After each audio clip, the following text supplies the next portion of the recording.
recently in your blog this week, you went off a little bit about the situation with GM, and in one statement kind of said commingling public control to private businesses is known as fascism. And I know it's crazy that you come on and I hit you with the biggest one at the top, but could you talk about what you mean by that? Well, fascism is, in an economic sense, a combination of government and big business. And a lot of time will refer to it as corporatism or, crony capitalism, but it's not free market capitalism. And I really don't like it when we get into trouble like we're into right now and blaming free markets for it.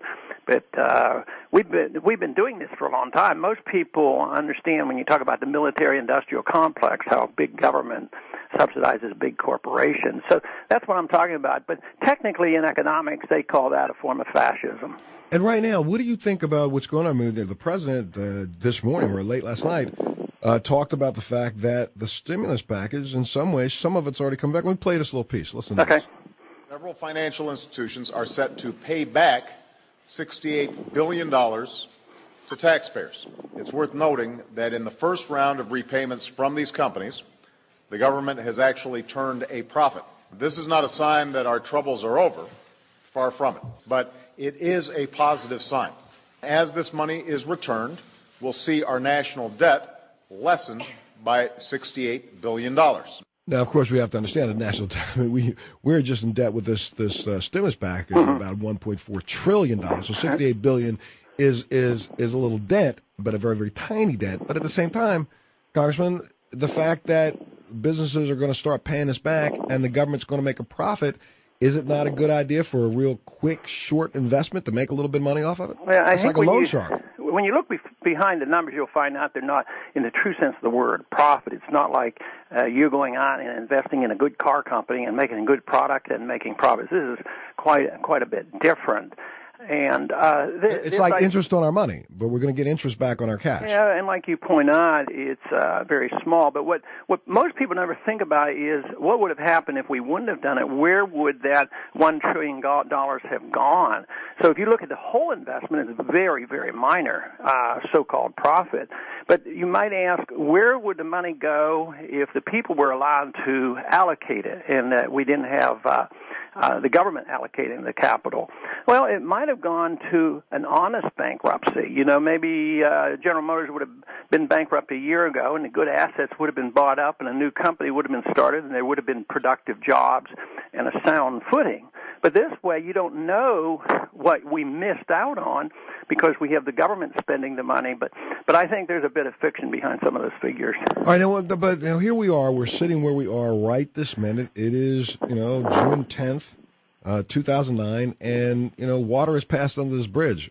What do we do? Where do we go from here? I mean, I think one of the things, and you pointed out in your blog, and I thought it was really, really pointed, and that's the fact that, we've been involved in Amtrak for over 40 years, and Amtrak is a losing proposition. And until it's brought back into, a system where it's privately owned, I don't think we'll see a profit. So do you think that that's what we're in store for when it comes to GM? Sure, that's what will happen.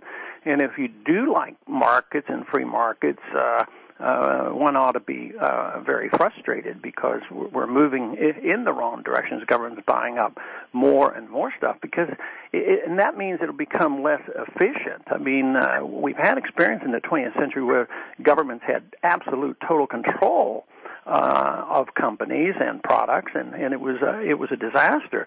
Even the railroads, a lot of people ride them and a lot of people enjoy them, but they're highly subsidized by the people who don't ride them, and they lose money all the time. And that's probably what will happen.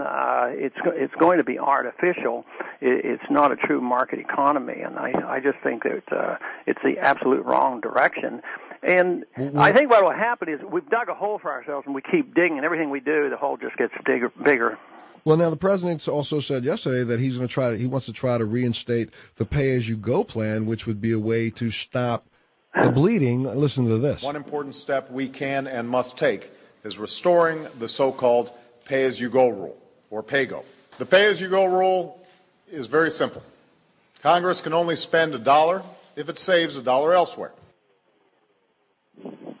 What do you think about that? Well, I think that's a good idea. I hope he's serious. But when he has talked about the budget before, he talks about being concerned about inflation and debt in 2, 3, 4, 5 years from now if you do it immediately. And he has as much clout or more than the Congress has. So if we don't pay for the bills, just veto the bill. And when we had a good conservative, so-called conservative in office, who was supposed to be doing this, he never vetoed one bill. Gotcha.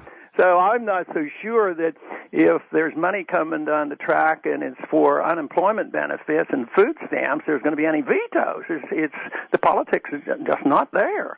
So it's good talk, and they have to do it in order to try to calm the troops. But I don't think there's any serious effort. Matter of fact, I've talked about that for many years. There are some domestic programs that aren't strictly my cup of tea or constitutional, but I wouldn't cut them off at the knees. But I would always pay for it. We had a bill yesterday that was a half decent bill, and it wasn't all that expensive. And they wanted to know why I was voting against it. And I said, well, if you'd cut out a B-1 bomber or something like that and pay for it and save a couple of dollars, I'd be glad to work in a transition like that. But when it's add on.